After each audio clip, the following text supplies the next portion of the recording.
établissement public à caractère administratif qui regroupe 4 directions. Donc on a, dans chacune de ces directions, les missions sont très variées. Moi par exemple, je suis chargé d'une mission en écotoxicologie au sein de la direction de l'action scientifique et technique, et notre principal objectif est de développer des partenariats, de monter des programmes de recherche avec les opérateurs de la recherche en France, que ce soit l'IFREMER par exemple pour les eaux littorales, que ce soit l'IRSTEA, l'INRA, etc. Donc c'est de la recherche opérationnelle pour pouvoir donner aux gestionnaires les meilleurs outils possibles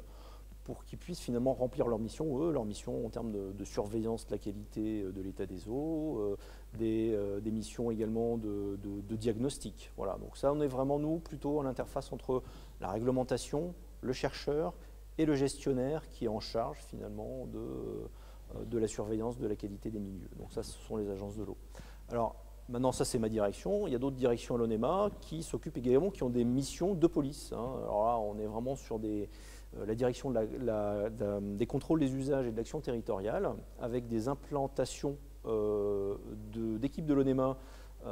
dans chacun des départements, qui ont, eux, des missions de contrôle de pollution diffuse et puis de pollution accidentelle, où là, c'est vraiment des missions de police, c'est-à-dire voilà, avec l'instruction de dossiers de pollution qui peuvent parfois être portés dans des instances juridiques, etc. Donc, par rapport à une des missions plus spécifiques de ces agents de terrain, également de s'assurer des missions de contrôle de l'épandage, des usages des pesticides, voilà, avec le respect des bandes enherbées, ce genre de choses. Alors, le cas du Roundup est un exemple, on va dire, assez emblématique, puisque ce que ça veut dire, c'est-à-dire que ces évaluations donc, des formulations donc, de produits phytosanitaires qui sont commercialisés à l'état de produits, donc d'un mélange de substances, que ces évaluations doivent être réalisées sur ce mélange et non pas sur la substance active, puisqu'on voit bien, dans le cas du Roundup en tout cas, que le glyphosate, en termes de toxicité directe, il n'est pas très actif, alors que c'est plutôt l'adjuvant, le PEA, qui est responsable des effets toxiques qui sont observés. Donc ça, c'est un exemple qui nous dit ces évaluations, finalement, elles doivent plus se faire substance chimique par substance chimique. Mais on doit considérer, finalement, les interactions entre ces substances chimiques au sein d'un mélange. Et la difficulté, à l'heure actuelle, c'est justement de changer totalement de paradigme en termes d'évaluation écotoxicologique, puisque c'est un paradigme voilà, qui a la vie dure, c'est-à-dire c'est substance par substance ou famille de substances par famille de substances. Maintenant,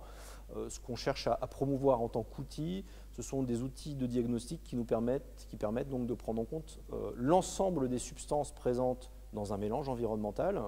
et puis non seulement les substances actives, mais également les produits de dégradation de ces substances. À l'heure actuelle, on ne sait pas, ces substances actives,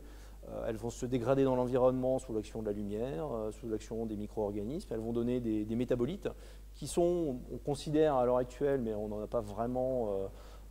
des preuves, qu'on considère moins toxiques que les molécules mères, mais en fait, on ne sait pas trop. Donc ça, on les voit pas dans les évaluations. Et puis surtout, encore une fois, au risque de me répéter, ce qu'on ne voit surtout pas, c'est les interactions entre les pesticides et les produits industriels, entre les pesticides et les cosmétiques, et les pharmaceutiques, etc., etc. Donc là, on essaie de promouvoir et de développer des outils qui nous permettent non plus de faire une évaluation ou une surveillance des substances chimiques, mais de passer à une surveillance des effets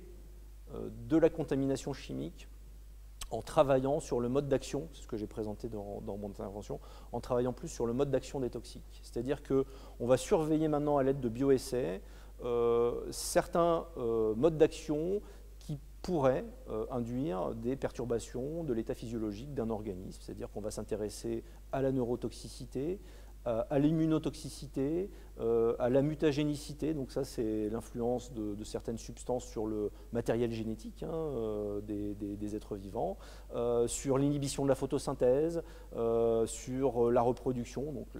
les effets toxiques sur la reproduction, les effets perturbateurs endocriniens. Il y a différents types d'effets perturbateurs endocriniens, différentes voies de signalisation, et finalement à l'aide d'un panel de bioessais, on aurait une surveillance qui serait beaucoup plus intégrée et on aurait, à mon sens, et je ne suis pas le seul à penser de cette manière, une vision plus exhaustive du risque pour l'environnement. Moi, c'est ce qui m'intéresse. Je ne suis pas ingénieur sanitaire, donc je ne me prononcerai pas sur la santé humaine, mais également, il est fort à parier également sur la santé humaine.